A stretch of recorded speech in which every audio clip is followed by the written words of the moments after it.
¿Sí me escuchan, verdad? Sí. Buenas tardes. Buenas tardes. Bueno, vamos a continuar este curso. El tema que vamos a ver hoy son los tipos de juzgadores y qué es un juzgador. Entonces, vamos a iniciar con la definición de juzgador. Entonces, ¿qué es un juzgador? Nos dicen que un juzgador es el tercero imparcial instituido por el Estado para decidir jurisdiccionalmente y por consiguiente por imperatividad un litigio entre partes. Es decir, el juzgador va a ser la persona que es imparcial, pero que tiene ese poder que le otorga el Estado para resolver conflictos entre dos partes que acudan a su jurisdicción. Ahora, ¿qué significa acudir a su jurisdicción? Significa que ellos van a acudir a donde este juzgador tenga poder para poder resolver esa controversia o ese problema. Entonces,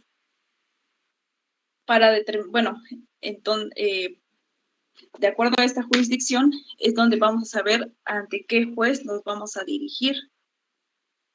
Entonces, partiendo de que la jurisdicción es el lugar, o bueno, el momento, el recinto donde este juzgador tiene poder, tenemos que entender que el hablar de jurisdicción, estamos hablando exclusivamente de ese poder o de esa ejecución que tiene el juez para realizarlo. No hay que confundirlo con competencia, porque la competencia es donde tiene él, o más bien los criterios en el cual puede él aplicar su jurisdicción. Entonces, jurisdicción es ese poder, es esa capacidad que tiene el juez para resolver controversias, y la competencia son los criterios en los cuales él puede aplicar esa jurisdicción. ¿De acuerdo? Entonces, jurisdicción podemos decir que es poder, y competencia son los criterios en los cuales puede aplicar el juez ese poder. ¿De acuerdo? Entonces, hay diferentes tipos de jueces. Hay jueces que son, bueno, más bien que aplican en un órgano jurisdiccional unipersonal o unitario, y hay jueces que tienen o realizan resolver este tipo de controversias de manera colegiada. Hay que también entender para esta definición de juzgador dos definiciones. En el sentido estricto, es la persona que tiene ese poder para resolver las controversias, y de manera amplia, pues es la persona titular de un órgano jurisdiccional. Es decir, el juzgador tiene, digamos, dos facultades. Por una parte, es el que imparte esa justicia porque tiene ese poder delegado por el Estado, y por otra parte, es la persona titular del órgano jurisdiccional, o sea, el titular del juzgado. ¿De acuerdo? Cuando hablamos de que es unipersonal o unitario, es decir, que una sola persona es la encargada, la responsable de ese órgano o de ese juzgado. Cuando es de manera colegiada, significa que va a haber dos o más jueces que van a resolver de una controversia. Entonces, para que esta controversia, o más bien para que puedan resolver, tienen que aportar ellos dos criterios, y siempre tienen que ser en número impar, es decir, el órgano colegiado siempre tiene que ser 3, 7. ¿Para qué? Para que haya esta mayoría, entonces puede haber un desempate. Bueno, entonces de aquí vamos a entender que hay dos tipos de jueces, bueno, tres tipos, que es el juez, el del fuero común, o el juez local. Es decir, cuando nosotros empezamos a hablar de instancias, el juez de primera instancia es el juez local o es el juez de fuero común, es decir, es el primero en el cual vamos a llevar la competencia. Ahora, ¿qué nos determina quién es el juez de primera instancia, o qué juez de primera instancia debe conocer de nuestro asunto? Pues los criterios de competencia. ¿Y dónde vamos a ver los criterios de competencia? En el Código de Procedimientos Civiles de nuestra entidad y en la Ley Orgánica del Poder Judicial de nuestra entidad. Es decir, si nosotros vamos a litigar en la Ciudad de México, tenemos que buscar en el título de competencia del Código de Procedimientos Civiles de la Ciudad de México y la Ley Orgánica del Poder Judicial de la Ciudad de México. Y así nos tenemos que ir con cada una de nuestras entidades. Entonces, en este código nos van a decir quién es nuestro juez de primera instancia y con el cual debemos de acudir. Y dependiendo de la materia, ya sea materia civil, materia penal, materia familiar, materia mercantil. A veces estos tipos de juzgadores en primera instancia conocen de asuntos de dos o más materias y a estos se les conoce como mixtos. Entonces hay juzgados mixtos que conocen de materia civil, de materia penal, de materia familiar. Y esto generalmente pasa pues en los estados donde hay muchas poblaciones, sobre todo en estados que no son la Ciudad de México, y pasa esto de los juzgados mixtos, que hay incluso un solo juzgado que conoce todos los asuntos por la gran cantidad de territorio que tiene. ¿De acuerdo? Hay también, entonces, juzgados, o jueces de segunda instancia, pero como tal, estos juzgadores no se les va a llamar jueces, sino se les va a llamar magistrados, que también puede ser un órgano judicial unipersonal, es decir, que solamente un magistrado conozca del asunto, o que sea colegiado, es decir, que también tenga que haber 3 o más. Y por último, pasando a la tercera instancia o al órgano de control constitucional, vamos a encontrar entonces a los jueces de distrito y a los magistrados de los tribunales colegiados de circuito, y también vamos a encontrar a los ministros de la Suprema Corte de Justicia. Ahora, ¿por qué tercera instancia y por qué órgano de control constitucional? Bueno, primero porque en la tercera instancia o en los medios de control constitucional estamos hablando ya del amparo. Y el amparo, según su mejor opinión, pues a veces funge con esas dos características. Por una parte es medio de control constitucional. ¿Por qué? Porque podemos acudir a él cuando alguna de nuestras garantías han sido violadas. Esos son los medios de control constitucional. Son los medios por el cual hacemos valer esas garantías o esos derechos fundamentales que están ya implícitos en la Constitución, y que un órgano o alguna persona que tiene esa capacidad o tiene ese poder que le otorga el Estado nos está violentando. Pero también es una tercera instancia, y porque de un juez, más bien, de una controversia que no se resuelve ni en primera instancia entre un juez del fuero común o en una de segunda instancia con los ministros en las salas, vamos entonces a tener que proceder al recurso de amparo por un principio que se llama principio de definitividad. Es decir, que tenemos que agotar todas las instancias anteriores para poder llegar hasta estos medios de control, que en este caso el juicio de amparo. ¿De acuerdo? Ahora, ya tenemos a los jueces. Ya explicamos que esa es la persona que tiene poder y ya los mencionamos su nombre. El de primera instancia, pues es un juez del fuero común. Segunda instancia son los magistrados. Y la tercera instancia, que hablamos de los ministros o los jueces de distrito, o igual los magistrados de los tribunales de circuito. Pero ahora, como hablábamos anteriormente, esta persona es titular de un órgano, es decir, es titular de un juzgado, es titular de un recinto. Entonces, ¿cómo se vayan a llamar sus recintos? El fuero común son juzgados de primera instancia o juzgados del fuero común. En la segunda instancia, cuando son magistrados, donde van a estar se llaman salas. Y en la tercera instancia o son titulares de un juzgado de distrito o son titulares de un tribunal colegiado, o en el caso de los ministros que están ya en la Suprema Corte, que actúan en el Pleno de la Suprema Corte. ¿De acuerdo? Entonces, ¿hasta aquí tenemos alguna duda de esto sobre los jueces y los magistrados y los ministros? Entonces, los jueces de garantía siempre son... Sí, así es. Bueno, en la cuestión de los juzgados de distrito, tienen esas dos funciones, tanto de conocer de juicios de amparo, pero también de reconocer de algunos juicios del fuero común, como cuáles en el caso de la materia mercantil, en el cual tenemos, como les mencionaba antes, que podemos aplicar la jurisdicción concurrente, es decir, que lo podemos llevar ante un juez de del fuero común o ante un juez de distrito en el fuero federal. Sí, dígame, licenciado.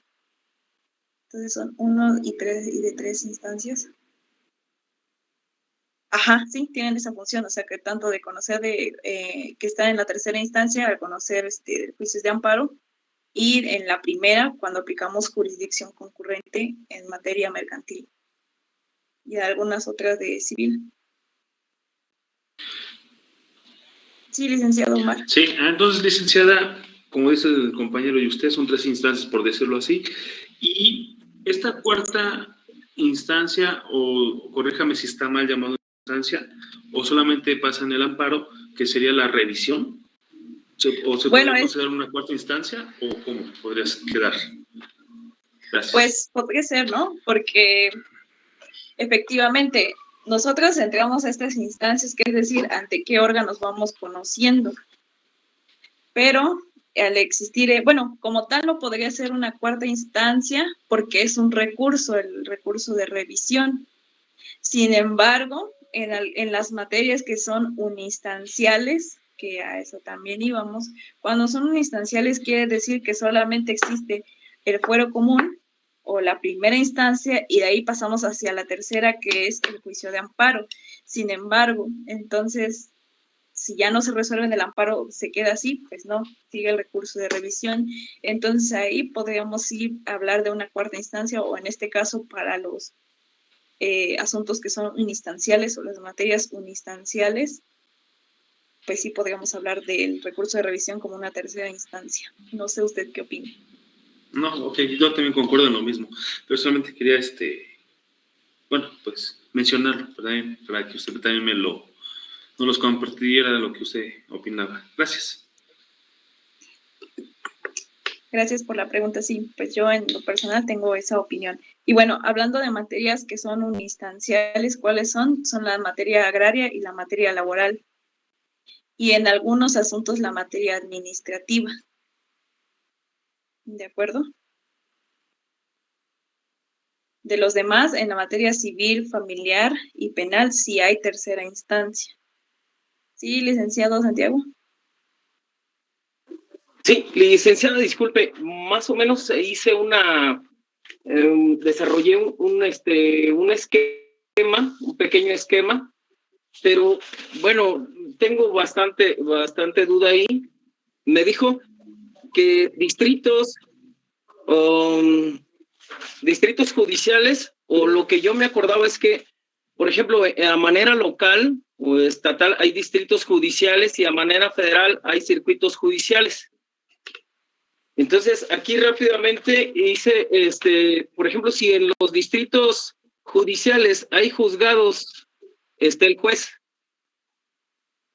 y en las salas, dijo usted que estaba el magistrado. Así es. Y entonces el juzgado es de primera instancia y el magistrado de segunda instancia. Así es. Y en esto, ya todo lo que es circuitos judiciales, como son los juzgados de distrito y los unitarios de circuito y colegiados de circuito, ya sería la tercera instancia. Así es. Perfecto. Perfecto. Gracias, licenciada. No, gracias a usted. Y de hecho, hablando también de esta tercera instancia, ¿qué nos señala si hay tercera instancia y qué jueces precisamente que están en esa tercera instancia lo conocen? Las leyes procesales de cada materia. Es decir, en el caso de la materia civil y familiar, donde nos va a decir qué instancia sigue, el Código de Procedimientos Civiles. En el caso de materia agraria y materia laboral, ¿qué nos dice cuál es la tercera instancia o ante cuál acudir? Pues la misma ley federal del trabajo y la ley agraria. dependiendo de cada materia. Igual de las materias, materia administrativa, pues depende también, bueno, en este caso nos dice la ley de procedimiento en materia administrativa. También igual en la materia fiscal, pues nos lo dice el código fiscal, y en el código de procedimientos, y en el caso de la materia penal, el código de procedimientos penales. Y también, ¿qué otra ley nos marca esto? Pues la ley de amparo. ¿De acuerdo? ¿Alguna otra duda? Sí, licenciado Ángel. Hola, buenas tardes, licenciada. Disculpe una pregunta. En el caso cuando estoy tratando, por ejemplo, un juicio de usucapio, ya nos dijo usted que tengo que recurrir a qué documentos para checar cuál es el juez. En ese procedimiento, en ese documento viene exactamente a qué juez tengo que diligenciar mi oficio para, por ejemplo, iniciar mi escrito inicial de demanda. ¿De qué documentos, perdón, Sí, o sea, me refiero, si tengo que, en el Poder Judicial del Estado de México, hay una página donde me dice exactamente a qué juez o cómo puedo obtener el dato o el nombre al juez al que voy a enviar mi escrito inicial de demanda. Ajá, sí, exacto. En el Poder Judicial de cada entidad nos va a venir un directorio que nos va a decir, bueno, primero, que nos va a decir en cuántos partidos o distritos judiciales se compone el Estado, o incluso hay veces que hablan de regiones. Entonces, de acuerdo, bueno, la ley, el Código Sustantivo, nos va a decir sobre qué versa en nuestro asunto, en este caso, como es un usucapión, en el Código de Procedimientos Civiles tenemos que checar entonces qué juez es competente para conocer de esa materia, y ahorita vamos a hacer un pequeño ejercicio de eso. Entonces, en esa materia o en ese Código de Procedimientos Civiles nos va a decir, por ejemplo, a lo mejor conoce un juez de lo civil de tales asuntos. O, por ejemplo, en el caso de usucapión, conoce el juez en donde está el inmueble, que es controversia. Bueno, entonces ya checamos que nuestro inmueble está, por ejemplo, en Ecatepec. Bueno, tenemos que buscar entonces qué juez es competente en Ecatepec. ¿Y cómo lo vamos a checar en nuestras páginas? Vamos a buscar primero en qué distrito judicial está Ecatepec. Entonces, ya una vez que determinamos qué juez es competente en el distrito judicial de Ecatepec, ahora sí tenemos que checar entonces en la página, igual en el directorio, en dónde están los juzgados de primera instancia de lo civil en Ecatepec, y en el directorio nos va a salir la dirección actualizada. Si no están, pudiéramos, bueno, ahora recurrir a Google. Entonces ahí ponemos los jueces, el juzgado, buscamos así como tal juzgado de primera instancia de lo civil en Ecatepec, y ahí nos van a aparecer las direcciones. A veces sí está un poco más actualizado el Google que los mismos directorios. Pero sí, es ahí en las páginas. Primero checamos qué distrito judicial, o en todo caso también luego vienen en la ley orgánica de cada poder judicial de cada estado, y ahí también podemos checar qué distrito, y ya en el directorio checamos en qué, más bien en qué lugar o en qué dirección está ese juzgado. También ahí mismo en la ley orgánica nos va a decir si hay juzgados mixtos. O en todo caso también en el directorio nos va a decir si los juzgados de primera instancia son mixtos. ¿Cómo vamos a veces saber? Porque a veces no son tan explícitos. Porque vamos a darnos cuenta que no hay otro juzgado. Por ejemplo, si nosotros buscamos juzgado familiar y solamente me aparece el juzgado civil, es muy probable que entonces el juzgado sea mixto y conozca de materia civil y familiar, o solamente se lleven civiles. ¿De acuerdo?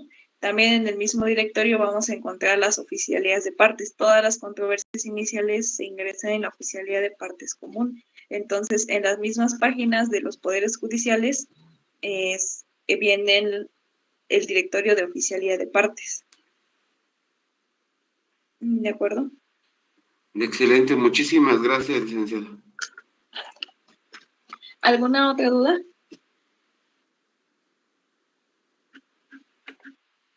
Bueno, entonces continuamos. Ya platicamos entonces de un juez y de su lugar, bueno, su recinto donde le aplica su jurisdicción. Y ahora sí, entonces vamos a buscar entonces en dónde vienen, qué jueces conocen y qué tipo de juzgadores hay. Bueno, en el caso de la Ciudad de México, ¿en dónde vamos a encontrar qué juez son competentes? Bueno, como les decía, en el Código de Procedimientos Civiles. Entonces, en el caso del Estado de la Ciudad de México, en donde viene este fundamento, es a partir del artículo 143 del título tercero de la competencia. Y en el artículo 43 nos dice, bueno, 143, perdón, toda demanda debe formularse ante un juez competente. Y el artículo 144 nos dice, la competencia de los tribunales se determinará por la materia, la cuantía, el grado y el territorio. Ahora, bueno, ¿qué significa esto de la competencia por materia? La competencia por materia es de acuerdo en qué va a conocer mi asunto, si es materia familiar, si es materia civil, si es materia penal, y entonces, como les decía, es ahí donde tenemos que dirigirnos. Entonces vamos a tener que buscar en nuestros directorios y en el directorio donde vengan los distritos o partidos judiciales, qué juez es competente en esa materia, en dónde están los jueces o el juzgado en materia familiar, o en materia civil, o en materia mercantil. Que les digo, no siempre hay juzgados especializados en cada materia, hay veces que hay juzgados mixtos, o que incluso la misma ley de, bueno, el mismo Código de Procedimientos Civiles nos dice si lo va a conocer exclusivamente un juez de lo civil o un juez de lo familiar. ¿Sí, licenciado Omar? Perdón, licenciada, ¿puede repetir el nombre del directorio? ¿Cómo se llama el directorio general, por decirlo así? El directorio es de distritos o partidos judiciales. Así se llama. Ajá, sí. Ok, gracias. Si usted va, de hecho, a la ley orgánica, y ahorita lo vamos a leer, va a ver que en los artículos, y principalmente en los primeros artículos de las leyes orgánicas de los poderes judiciales, va a decir si se divide por partidos o por distritos, o por regiones. Bueno, entonces continuamos. ¿Cuándo es por cuantía? Bueno, en el caso de asuntos civiles, el Código de Comercio en Asuntos Mercantiles nos dice qué juez conoce de tal cuantía. ¿Y de dónde depende la cuantía? La cuantía es una cantidad de la cual es valuada ya sea un bien o la obligación de un contrato, es decir, que nosotros nos obligamos a pagar, a recibir, a entregar tal cantidad, y de ahí versa la cuantía. La cuantía debe ser de la obligación principal o del inmueble que se trate. Es decir, en un asunto mercantil, la cuantía va a versar sobre la cantidad principal en la cual estamos tratando de recuperar o de acreditar el incumplimiento. Por ejemplo, en un pagaré, mi cuantía, a lo mejor mi pagaré que celebramos entre una persona y yo es de 50,000 pesos. Si agregamos intereses y si agregamos intereses moratorios, pues a lo mejor ya incrementa a 100,000. Pero la obligación principal o por la cual nació ese pagaré fue de 50,000 pesos. Entonces, esa es la cantidad en la cual vamos a nosotros a iniciar.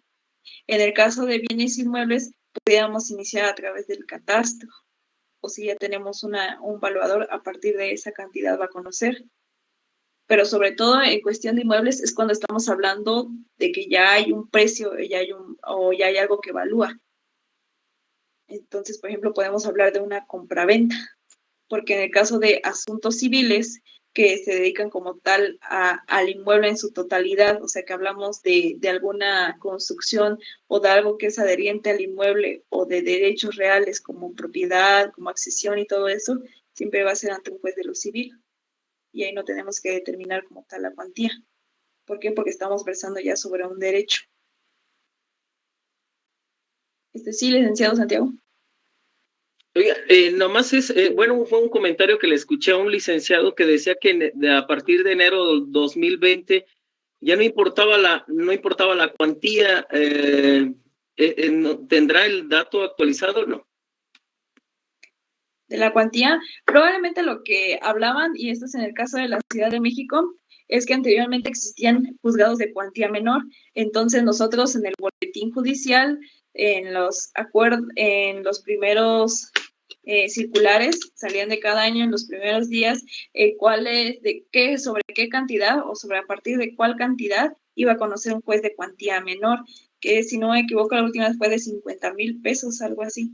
Entonces, actualmente ya no existen se han tratado de extinguir, si no me equivoco en su mayoría, y si hay algún licenciado, corríjanme, porque la verdad no me acuerdo, que se extinguieron estos jueces de cuantía menor, y ahora solamente existen jueces del civil de proceso escrito y jueces de lo civil del proceso oral. Entonces, tal vez pudiera determinar eso, porque todavía sí existe la cuantía, pero ya no existen los juzgados, los jueces de cuantía menor. Agradezco, licenciada. Igual, ¿de dónde vamos a conocer la cuantía? En el DACA de los códigos de procedimientos civiles, que nos va a decir a partir de cuál cuantía, porque, por ejemplo, en el Estado de México, la cuantía no cambia, es la misma que viene en los códigos de procedimientos civiles. Y en el caso de la Ciudad de México, cada año se actualiza en el boletín los acuerdos y nos dice qué cuantía es. Generalmente son los primeros días de cada año, o sea, los primeros días de enero. ¿De acuerdo? Ahora,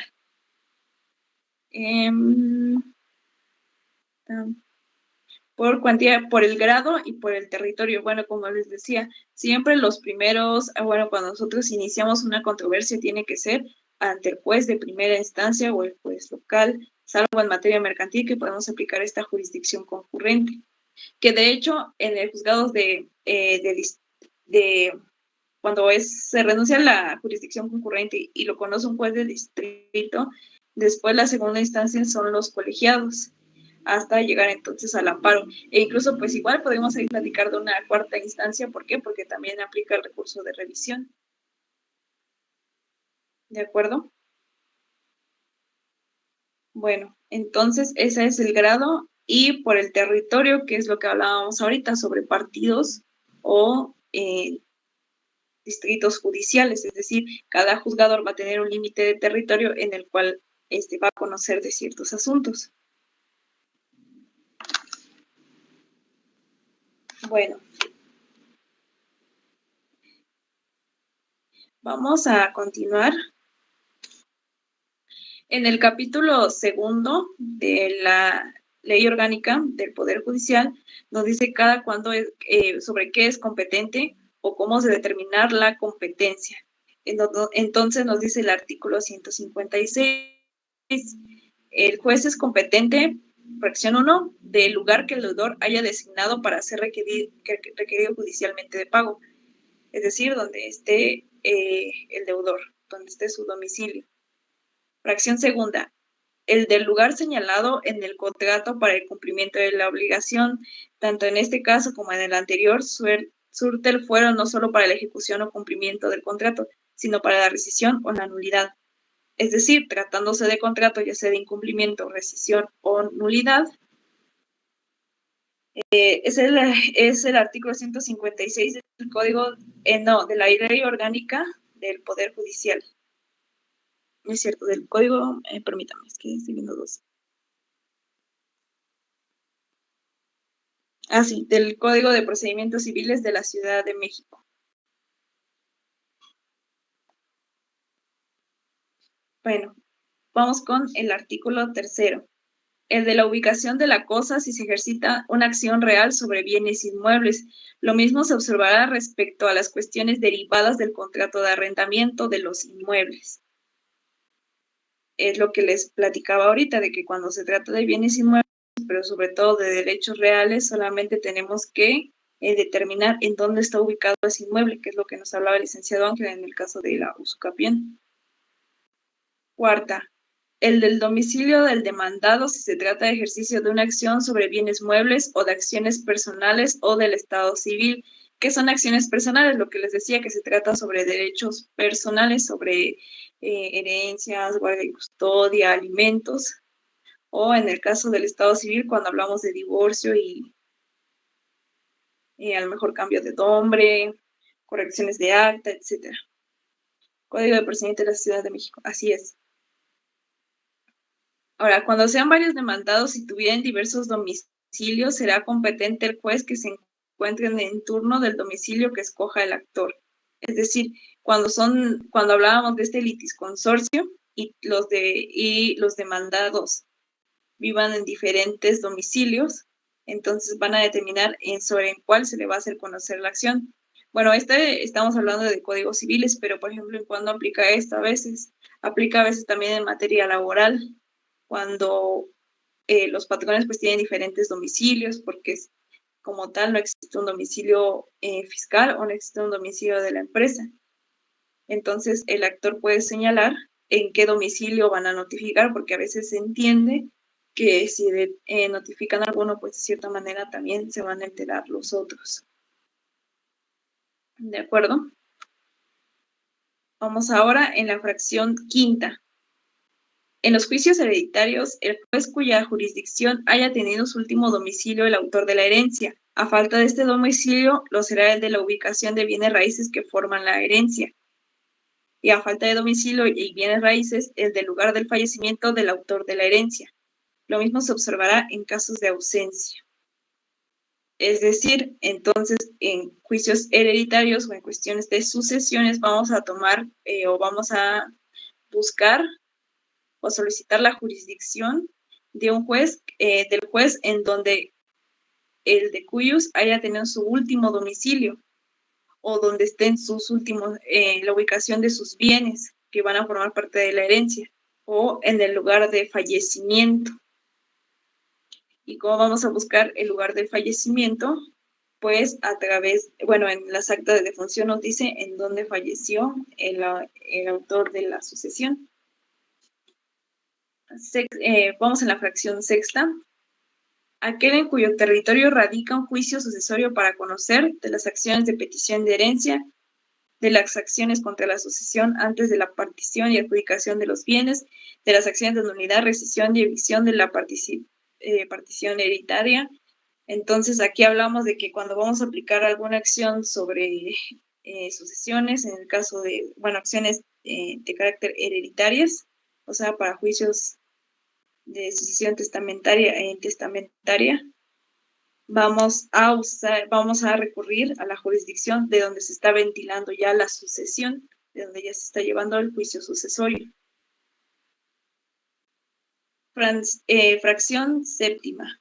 En los concursos de acreedores, el juez del domicilio del deudor. Es decir, entonces cuando hablamos de concursos de acreedores, esto es sobre todo en materia mercantil, vamos a ocupar el domicilio del deudor. Fracción octava. En los actos de jurisdicción voluntaria del domicilio del que promueve, pero si se tratare de bienes raíces, lo será el lugar donde estén ubicados. ¿En qué actos de jurisdicción? En los actos de jurisdicción voluntaria, como por ejemplo son la acreditación de identidad, o en el caso de bienes inmuebles como el apeo y deslinde, pues vamos a ubicar el domicilio de la persona que promueve, es decir, del actor. Bueno, en este caso no podemos hablar de actor y demandado, porque una jurisdicción voluntaria es solamente para hacerle del conocimiento al juez y que él se pronuncie ante ello. No hay como tal una controversia. Pero entonces hablamos del domicilio del solicitante. Entonces, en las jurisvol, en las jurisdicción voluntarias, para el juez que es competente es el que está en el domicilio, o el que tiene jurisdicción en el domicilio de la persona que está promoviendo ese juicio, esa jurisdicción voluntaria. Fracción novena. En los negocios relativos a la tutela de los menores e incapacitados, el juez de la residencia de estos para la designación del tutor y en los demás casos del domicilio de este. Entonces, cuando hablamos caso de tutela, pero también, pues lo vamos a ver más adelante, en la fracción tercera, hablamos también cuando se trata de menores va a ser en el domicilio donde habite el menor o donde habite el tutelado o incapaz. Entonces, en materia familiar, para determinar juicios de guardia y custodia, de alimentos, de tutores, bueno, de tutela, vamos a promover o vamos a buscar la jurisdicción que abarque el domicilio donde habitan los menores o los incapaces. Dice, en los negocios, fracción décima, en los negocios relativos a suplir el consentimiento de quien ejerce la patria potestad o impedimentos para contraer matrimonio, el del lugar donde se hayan presentado los pretendientes. Es decir, en el caso de juicios de pérdida de patria potestad y de nulidad de matrimonio, vamos a ocupar el lugar en donde se presenten los pretendientes, es decir, donde estén habitando ellos. Entonces, es decir, si nosotros tratamos de casarnos aquí en Ecatepec en un juzgado civil, pues vamos a tener que acudir a la jurisdicción de un juez de Ecatepec. Fracción onceava. Para decidir sobre las diferencias conyugales y juicios de nulidad de matrimonio, lo es el del domicilio conyugal. Bueno, una cosa son los impedimentos, que es cuando todavía no se llega a realizar el matrimonio porque hay un impedimento que marca el Código Civil, y otra es la nulidad del matrimonio, es decir, el matrimonio ya se efectuó, pero ahora estoy pidiendo la nulidad, es decir, que ya no se declare, que ya se pronuncie el juez y pues ya no declare como cierto ese matrimonio.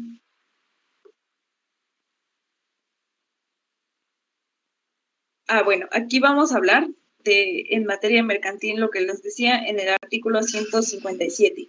Para determinar la competencia por razón de la cuantía del negocio, se tendrá en cuenta únicamente la suerte principal económica reclamada, sin que sean de tomarse en consideración intereses y demás accesorios reclamados. ¿De acuerdo? Entonces, en el artículo 157 del Código de Procedimientos Civiles de la Ciudad de México es donde nos marca esto precisamente la cuantía, que solamente se va a tomar en cuenta la obligación principal.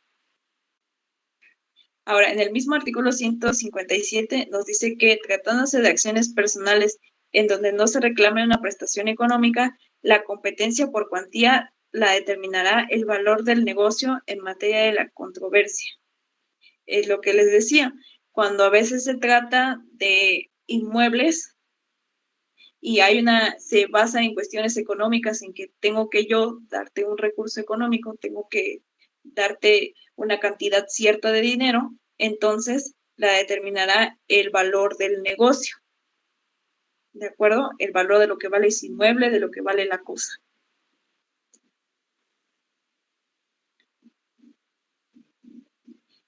Y de hecho esto también lo afirma el artículo 158. En las contiendas sobre propiedad o posesión de un inmueble, la competencia se determinará por el valor que tenga. Si se trata de usufructo o derechos reales sobre inmuebles, por el valor de la cosa misma. Pero de los interdictos conocerán siempre los jueces de primera instancia de la ubicación de las cosas. ¿De acuerdo? Entonces aquí nos habla de dos cosas, de la cuantía y de los jueces de primera instancia. Sí, licenciada Eli.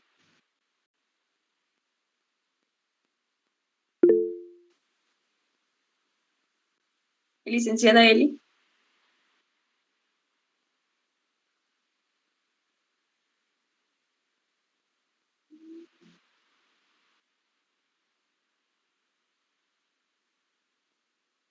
Bueno, no se preocupe.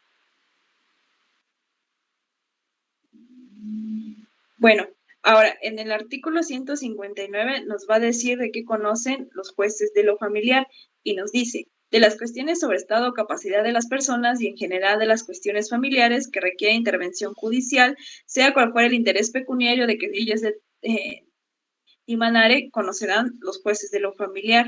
Es decir, que aún tratándose solamente de asuntos de cuestiones familiares, de familia, de parentesco, etcétera, tiene que se resuelven en un juzgado de lo familiar. ¿De acuerdo? Bueno, ahora, también los jueces, y aquí está un poco de más que lo diga, cuando se trata de incidentes e incluso de la misma contestación, siempre va a conocer el juez que actuó en el juicio principal. Es decir, si nosotros estamos demandando o estamos iniciando un proceso ante un juez de lo civil, del fuero común, si nosotros ingresamos un incidente o cuando nosotros ingresemos nuestra contestación, siempre tiene que ser ante ese juez. En este caso, de nuestro ejemplo que estoy hablando ahorita, es del juez de lo civil de primera instancia. ¿De acuerdo? ¿Y por qué es importante mencionar esto? Porque a veces existe, por ejemplo, la duda en los casos de incumplimiento o cuando queremos realizar una cancelación de pensión alimenticia. ¿Por qué? Porque a veces resulta que el deudor pues ya a lo mejor ya es una persona mayor o porque vive ya en otro estado y no sabe ante quién llevar esa cancelación. Entonces siempre tiene que ser ante el juez que dictó o que conoció del asunto principal. Por ejemplo, en materia de alimentos, a veces esa sentencia proviene de un divorcio. ¿Por qué? Porque salió de una sentencia de lo que estábamos hablando ayer, provisional, que después se volvió definitiva. Entonces, al volverse definitiva, pues ya es ejecutable, es decir, ya podemos obligar a la otra persona a que lo realice. Entonces, si después queremos cancelar o modificar esa acción, tiene que ser ante el juez que conoció de ese asunto. ¿De acuerdo? Bueno, ahora vamos a pasar a la ley orgánica para comprender cómo se componen ahora estos juzgados. Y bueno, vamos a empezar primero con las salas del tribunal, en donde nos dice cómo se componen de las salas. Es en el artículo 38 de la Ley Orgánica del Poder Judicial de la Ciudad de México. Y nos dice, las salas del Tribunal Superior de Justicia del Distrito Federal se integrarán cada una por 3 magistrados y serán designadas cada una por un número ordinal en salas civiles, penales, familiares, justicia para adolescentes y especializadas en ejecución de sentencias penales. Los magistrados integrantes de las mismas actuarán en forma unitaria o colegiada en los términos establecidos por esta ley. El Pleno del Tribunal determinará las materias de las salas de acuerdo con los requerimientos de una buena administración de justicia. Las salas especializadas en ejecución de sanciones penales del Tribunal Superior de Justicia en el Distrito Federal resolverán de forma colegiada sobre la negativa o el otorgamiento de los beneficios en materia penitenciaria y en todos los demás casos se resolverán de manera unitaria. Ok, entonces vamos a empezar a desintegrar este artículo. Nos dice que las salas del tribunal siempre se van a componer por 3 magistrados. Entonces, cuando el tribunal, bueno, la segunda instancia se compone de salas, que son como los juzgados. Entonces, en estas salas va a haber 3 magistrados. Entonces, siempre tiene que estar designados por un número ordinal. Y sobre todo, les digo, tiene que ser un número impar. Entonces, hay salas civiles, hay salas familiares, penales, de justicia para adolescentes y especializadas en ejecución de sentencias penales. Es decir, que en materia penal hay 2 salas especializadas en asuntos penales que no tienen que ver como tal de la sentencia ya condenatoria y los que versan sobre la sentencia condenatoria. Es por eso que les decía que en materia penal sí existe la tercera instancia. Bueno, de ahí nos pasamos al artículo 39 que nos dice que los magistrados elegirán anualmente entre ellos un presidente que durará en su cargo 1 año y no podrá ser reelecto para el periodo siguiente.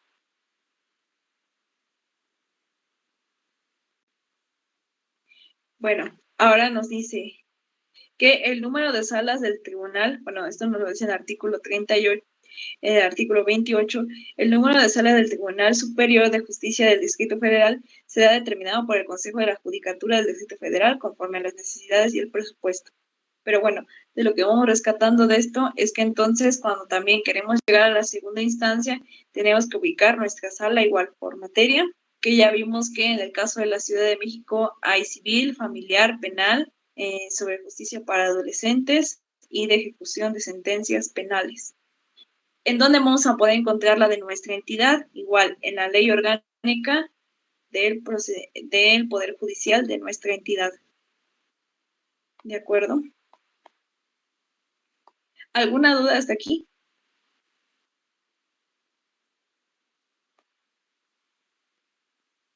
Bueno, ahora vamos para empezar a cerrar con lo de las salas.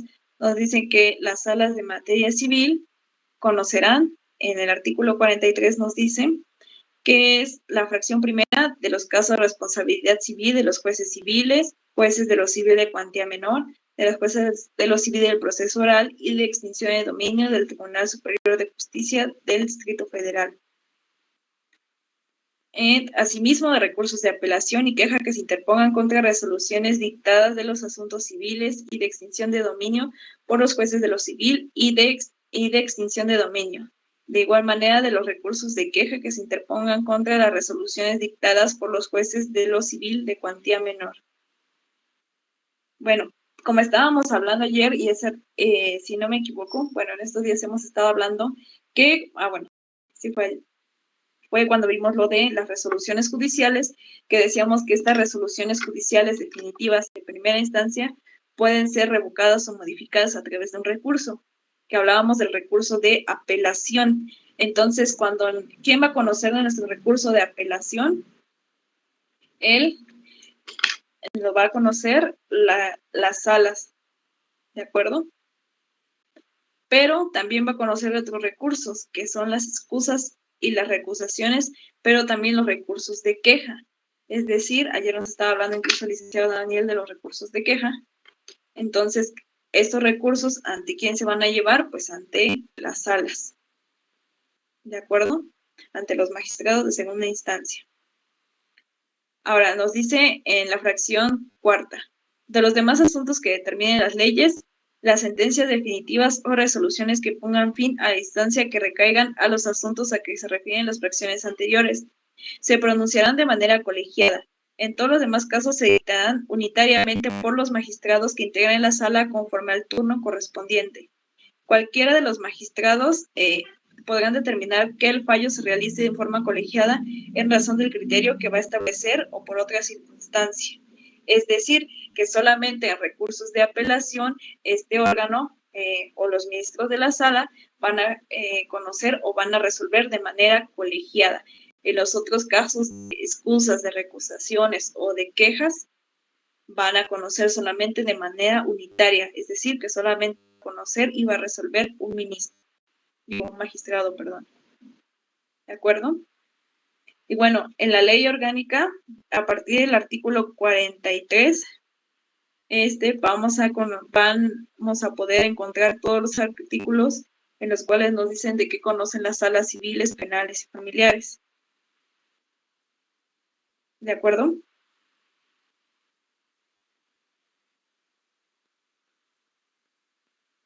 Ahora, ¿en dónde vamos a conocer ahora de los jueces de primera instancia?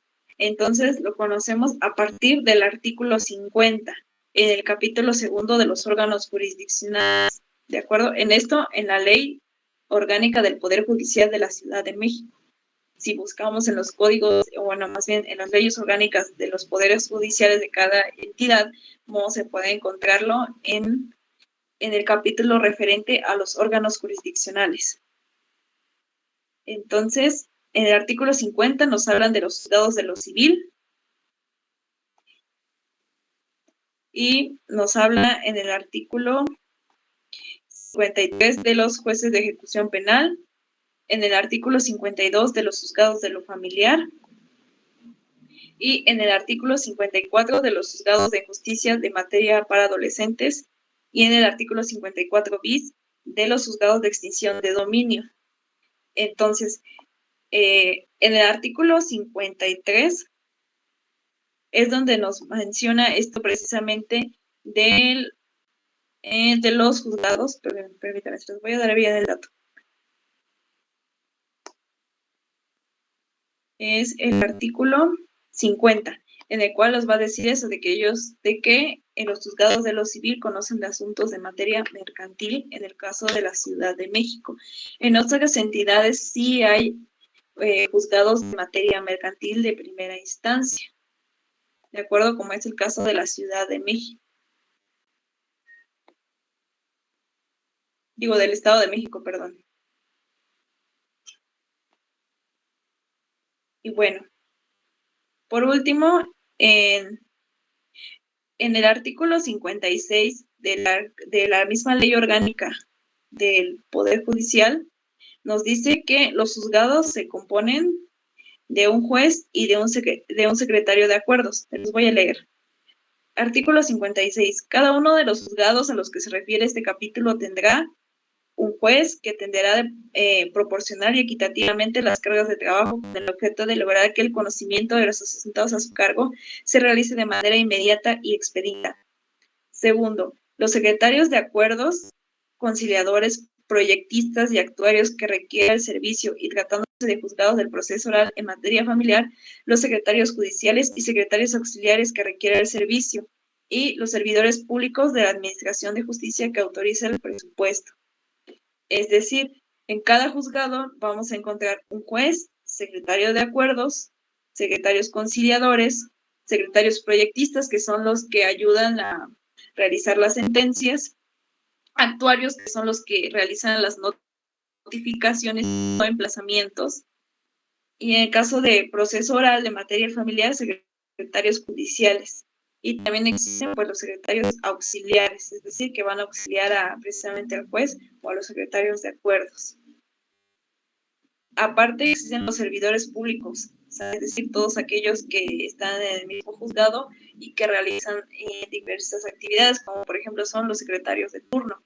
Cuando nosotros queremos realizar un trabajo, ya sea de notificación, de oficios, de exhortos, quienes nos van a auxiliar son los secretarios de turno. ¿Y cómo son los secretarios de turno? Pues son unos licenciados, unas personas que están en las mesas de los juzgados, en sus escritorios, y que están designados conforme un número. Por lo general siempre es el número es el último dígito del expediente, es decir, si es 8 o 9, va a haber un licenciado encargado de los turnos 8, de los turnos 9. ¿De acuerdo? Esto cambia de cada juzgado, a veces estos secretarios de turno, a veces son todos, a veces solamente es uno, esto depende.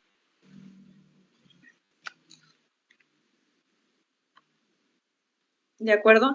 Ahora, para empezar a cerrar, aparte de los juzgadores, hay otros órganos auxiliares que si bien no intervienen, sí ayudan en el proceso.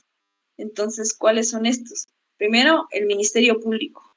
El Ministerio Público como tal no es un órgano, no es un juzgador, pero sí nos va a ayudar a iniciar o a determinar una controversia. También lo son el Registro Público de la Propiedad. Y déjame pasarles el dato para que continuemos. Entonces, todos estos organismos que nos van a ayudar o aportar, que son órganos auxiliares, si bien no entran en el procedimiento, auxilian o ayudan a determinar ciertas cosas, ciertas partes de la controversia. También en esto entran a veces los conciliadores, en el caso a veces de los síndicos, en cuestiones de vecinales y sobre todo condominales, entran estos órganos auxiliares, o en el caso también los conciliadores que están en los centros de mediación y conciliación. Ahora hay otros también como tal órganos que si bien no son juzgadores, sí determinan o sí hacen esa función, aunque no es reconocida, como cual, por ejemplo, los árbitros que están en la junta local en materia laboral, que si bien no tienen ese nombre de juez, fungen como juez. ¿Por qué? Porque su laudo que ellos emiten es considerado una sentencia. O en el caso de los síndicos, que son también conciliadores, pero son un órgano municipal que están en el ayuntamiento de cada municipio, si bien ellos no también emiten un laudo, tenemos que ir con el juzgador para poder ejecutarlo. Sí, licenciado Ángel. Disculpe, licenciada, casualmente estoy llevando un caso de un problema vecinal. Ajá. Pregunta. En determinado momento, si no está uno de acuerdo con la, digamos, por llamarlo por un nombre, la sentencia que emite ese síndico, ¿ante qué autoridad puedo ir a poner mi queja o qué puedo hacer al respecto? Bueno, como tal, en lo del síndico no tiene, como les decía, pues sí, no es tan ejecutoria, solamente a nivel administrativo. ¿Por qué? Porque lo que él determina, pues es a veces una multa o solamente un apercibimiento, es decir, solamente le recomienda a la otra persona. Entonces, lo que hay que hacer es que tendríamos que entonces decidir por la vía civil o por la vía penal, de acuerdo al problema que se trate. Cuando generalmente son más de discusiones, pues lo que conviene es entonces buscar daños, si hay algún daño a la moral grave. O en todo caso, si podemos acreditar acoso o algún tipo de violencia, pues también se puede dirigir de materia penal o como tal a iniciar el juicio arbitral. Pero digo, sí, como tal, estar en desacuerdo ya no existe ningún otro. Si no estamos de acuerdo, pues ya hasta ahí acabó, digamos, su competencia de él. Ok, licenciada. Muchas gracias. Bueno, entonces estos son los órganos que también van a apoyar y en el caso de los árbitros, pues les digo, y los conciliadores, sí tienen algunos esa función. También donde a veces pasa esto también, en el caso de materia agraria, cuando son los comisarios sindicales, ellos a veces también fungen de acuerdo a las leyes y costumbres esta calidad de juzgador, pero igual lo que se emitan como tal no tiene, más bien tiene que conocerlo un juzgador que esté dentro de un órgano jurisdiccional para que conozca de este asunto y él pueda elevar eso a sentencia y hacerlo ejecutable. ¿De acuerdo? Bueno, entonces, para resumir, entonces, los jueces de primera instancia o los jueces locales están siempre en los juzgados del fuero común, ya sea de materia familiar, civil, penal o mercantil. ¿Cómo vamos a saber ante qué juez acudir? De acuerdo a los criterios de competencia, que son de territorio, de cuantía, de grado y de materia. De ahí, entonces, esa es nuestra primera instancia. Agotada nuestra primera instancia, corresponde a la segunda instancia, que sería ante los magistrados, que están ellos en las salas, que ya vimos que hay de materia civil, familiar, penal y de ejecución de sentencias. De ahí, entonces, en materia administrativa también hay salas.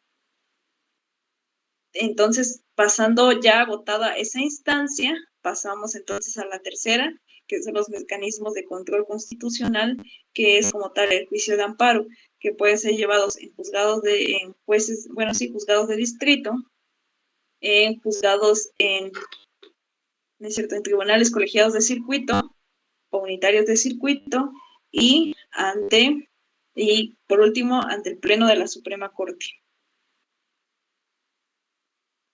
Se me olvidaba también comentar, y por ahí había una pregunta precisamente de que cómo sabemos cuáles nos corresponden, bueno, qué juzgados nos corresponden de acuerdo a los juzgados de distrito o cuáles son de colegiados.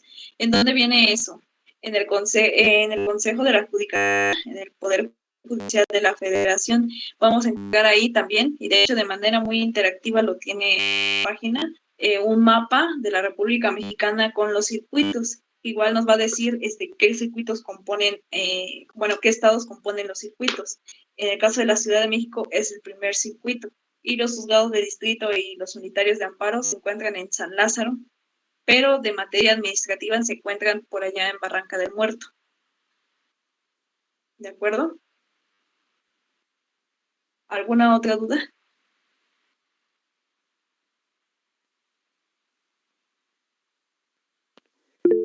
Perdón, sí me repite, licenciada, ¿a dónde vamos a encontrar el número de, ¿cómo se llama? De los juzgados de distrito, ¿en dónde van a estar? ¿En los circuitos? Los tribunales, perdón. Ajá. Los circuitos los vamos a encontrar en la página del Poder Judicial de la Federación. Nos va a venir, ahí buscamos circuitos y nos van a medir de qué estado se compone.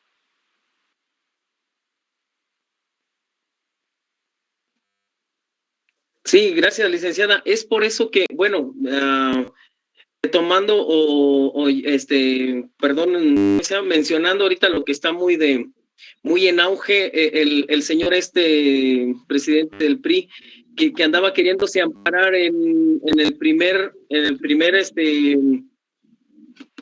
¿cómo le llamó usted, perdón, aquí en la Ciudad de México, el primer tribunal de circuito? Primer circuito. Perdón, y después terminó en el 16, 17 Nuevo León. Así es como dice usted que van enumerados, ¿cierto? Sí. De hecho, actualmente también están renovando, si no me equivoco, entonces están haciendo por circuitos que sean especializados en hacer estas sentencias, porque de hecho nos acaba de pasar con una sentencia de materia agraria. La controversia es aquí en el segundo circuito, que es el Estado de México, pero nos están mandando para allá a Zacatecas. Entonces hay una renovación ahí, pero bueno, nosotros conocemos de esto, o bueno, más adelante nos adentramos en el tema, pues con gusto se los vamos a compartir. Gracias, muy amable, licenciada. ¿Alguna otra duda?